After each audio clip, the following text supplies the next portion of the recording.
I never thought becoming a father would teach me who my real family was. 3 days before everything went wrong, I was holding my newborn daughter in my arms, staring at her tiny face and wondering how I had gotten so lucky. My wife sat beside me, smiling as our daughter wrapped her tiny fingers around mine. Even after years together, I still couldn't believe she had chosen me. Most people don't get the chance to fall in love with someone from another world. I did. Our relationship had caused plenty of drama. My parents hated it from the beginning. They never openly admitted it, but they couldn't stand the fact that my wife came from a respected alien colony. She was intelligent, successful, beautiful, and somehow that made them uncomfortable. They constantly complained about what their friends would think.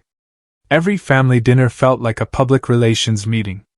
"Do you know how strange this looks?" my mother would ask. My father usually nodded while pretending he wasn't agreeing. My wife always handled it with grace. She would smile politely while mentally dismantling advanced interstellar engineering problems that would make human scientists cry. The funniest part was that she genuinely liked my parents despite everything. Then our daughter arrived.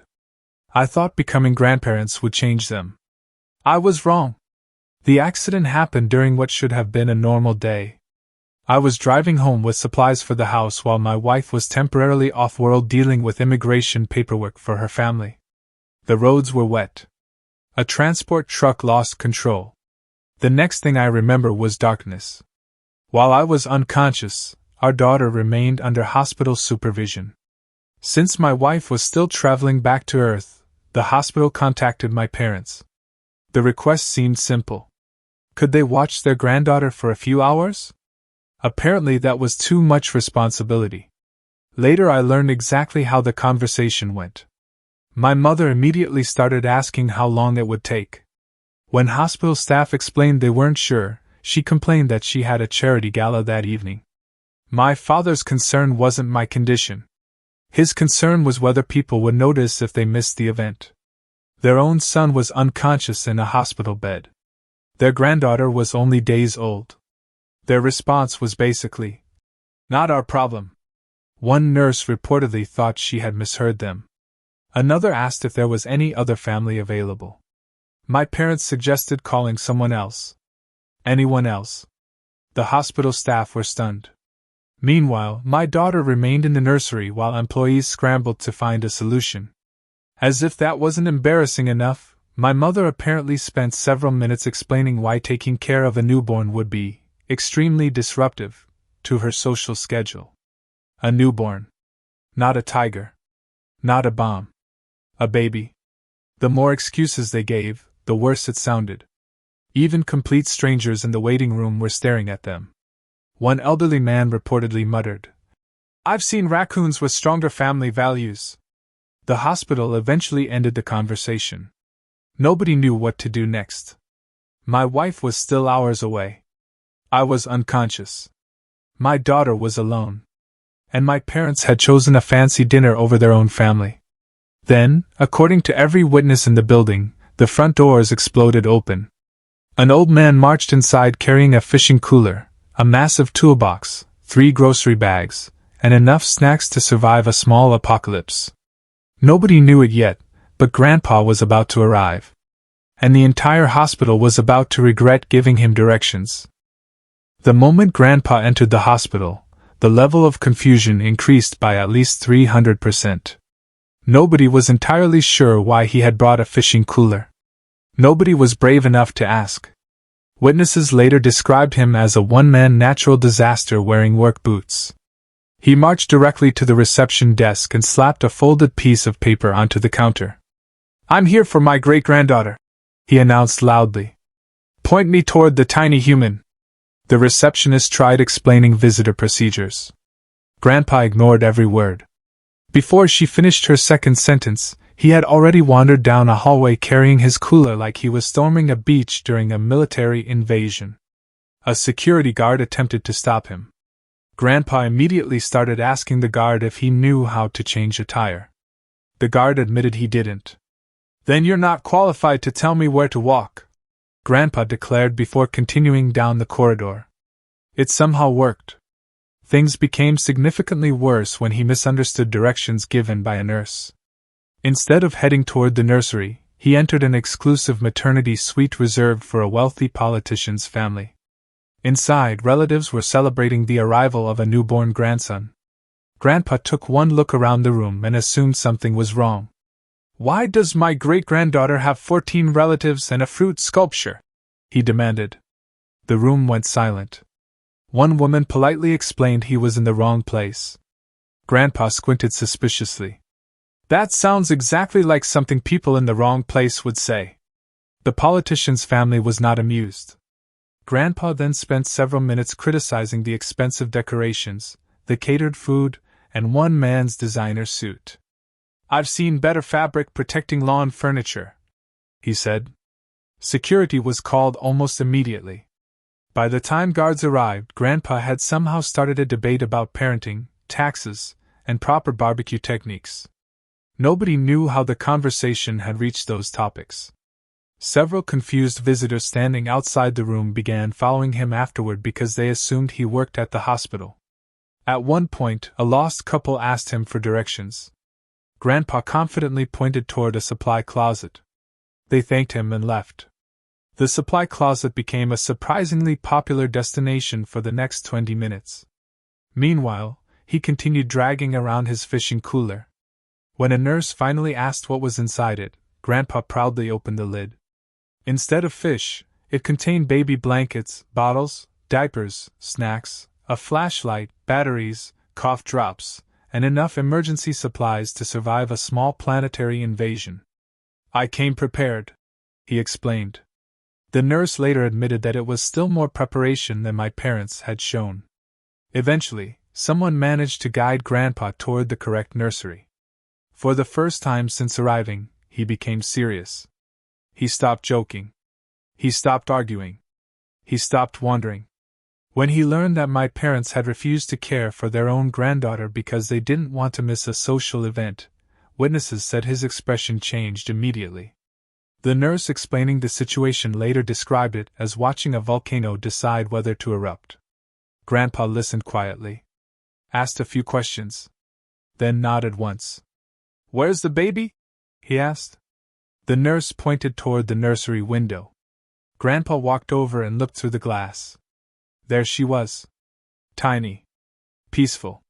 Completely unaware of the family drama happening around her. For several seconds, Grandpa didn't say anything.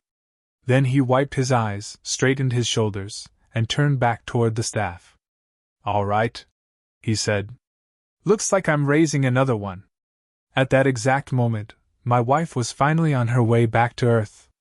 And Grandpa was preparing to become the most chaotic babysitter in hospital history. Once Grandpa decided he was responsible for the baby, the entire hospital entered a state of controlled chaos. The nurses quickly discovered that he had absolutely no understanding of modern childcare. Unfortunately, they also discovered that nothing on Earth could stop him. Within the first hour, he managed to put a diaper on backward. Twice. The second attempt somehow ended up sideways. A nurse gently corrected him. Grandpa studied the diaper for a moment, and shook his head. "When I was raising kids, diapers didn't require an engineering degree." The nurse laughed so hard she had to leave the room. His next challenge involved baby formula. After accidentally reading the instructions upside down, he convinced himself that the baby needed far more formula than recommended. Fortunately, a nurse intercepted him before he accidentally prepared enough food for a small army. Grandpa responded by pulling out a notebook and taking detailed notes. Every 5 minutes he called for assistance. "Is sneezing normal? Why is she making that face? Can babies be sarcastic?" One exhausted nurse finally answered. "Probably not." Grandpa wasn't convinced. Despite all the mistakes, something remarkable happened. The baby absolutely adored him. Whenever she cried, Grandpa picked her up and she calmed down almost immediately. Whenever he talked to her, she stared at him with complete attention. Hospital staff started joking that she recognized the family member with actual common sense. Several nurses began stopping by just to watch the two together. Then my wife finally arrived. After traveling non-stop across multiple transport routes, she rushed into the hospital expecting the worst. Instead, she found Grandpa sitting in a rocking chair with the baby asleep against his chest while 3 nurses listened to one of his ridiculous stories about catching a fish larger than a hovercraft. For a moment, she simply stood there watching. Then tears filled her eyes. Grandpa noticed her and smiled. Without saying a word, he carefully handed over his great-granddaughter. My wife held our daughter close and immediately began crying with relief. The nurses later said it was one of the sweetest moments they'd ever witnessed. What impressed them even more was what happened next. My wife thanked Grandpa. Not casually. Not politely. Genuinely. In her culture, family loyalty was considered one of the highest virtues. Many advanced alien societies relied heavily on institutions and technology. Personal sacrifice for relatives wasn't always common. What Grandpa had done amazed her. "You stayed?" she asked quietly. Grandpa looked confused. "Of course I stayed." The answer seemed obvious to him. To everyone else, it wasn't. Word about the situation spread throughout the hospital. Doctors heard about it. Nurses heard about it. Visitors heard about it. Eventually, several relatives learned what my parents had done. Unfortunately for them, they chose that exact moment to finally show up. Apparently, the social event had ended. My parents entered expecting sympathy. Instead, they walked into a building where everyone already knew the story. The atmosphere changed immediately. Nurses who had been smiling all evening suddenly became very professional. Very cold. Very quiet. One receptionist stared at them for several seconds before saying, "Oh, you're those grandparents." Nothing else. Just that. Somehow it was devastating. Meanwhile, Grandpa continued feeding the baby and chatting happily with staff.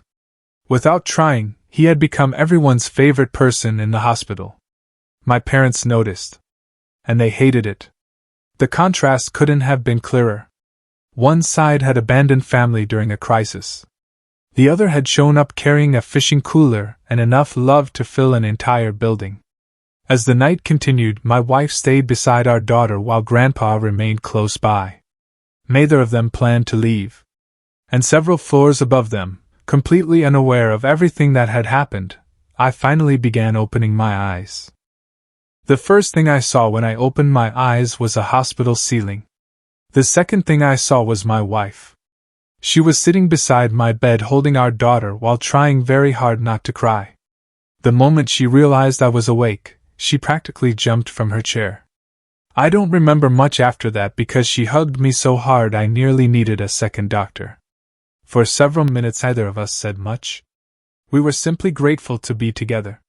Eventually I asked the question that had been bothering me. Who took care of her?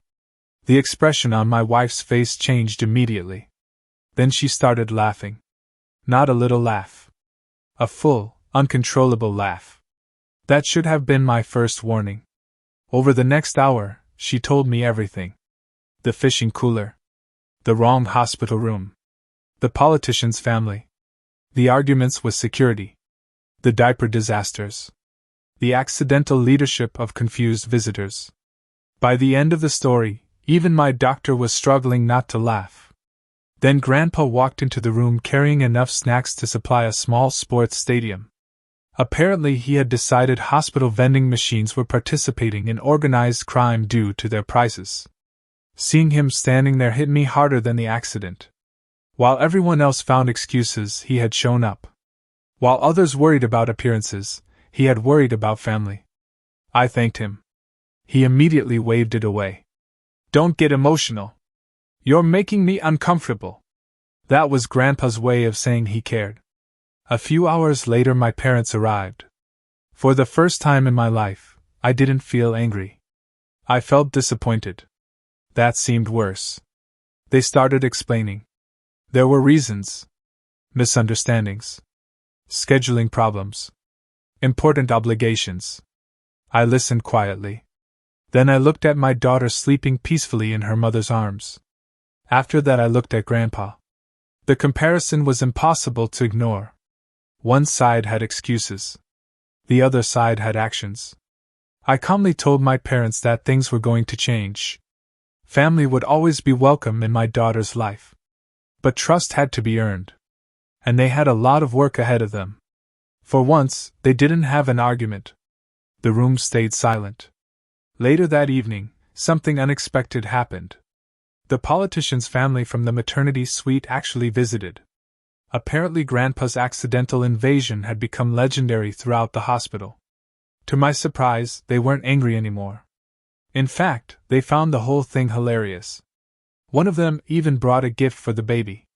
Grandpa accepted the gesture graciously. Then immediately started another debate about whether expensive suits were a waste of money. The argument lasted 20 minutes. Everyone laughed. Even the politician. As the day came to an end, I sat beside my wife watching our daughter sleep. The nightmare was over. My wife squeezed my hand. "We have a good family," she said softly. I nodded. She was right. Not because of titles. Not because of blood. Because when everything went wrong, the right people stayed. Grandpa eventually prepared to leave. Before exiting the room, one of the nurses stopped him. "Sir," she said, "where did you get that baby blanket?" Grandpa looked down. Everyone looked down. Wrapped around his shoulder was an expensive blanket embroidered with the politician family's crest. The room exploded with laughter. After all the chaos, he had somehow taken the wrong blanket home. The politician laughed so hard he nearly fell out of his chair. Grandpa shrugged. "What can I say? It looked comfortable." That was the moment I realized something important. Humanity's greatest strength isn't intelligence, wealth, or status. It's showing up when people need you. And if that human happens to arrive carrying a fishing cooler, a toolbox, and absolutely no respect for hospital rules, even better. My daughter slept peacefully. My wife smiled beside me. Grandpa argued with 3 nurses about vending machine prices on his way out. And for the first time since the accident, everything felt exactly the way it should.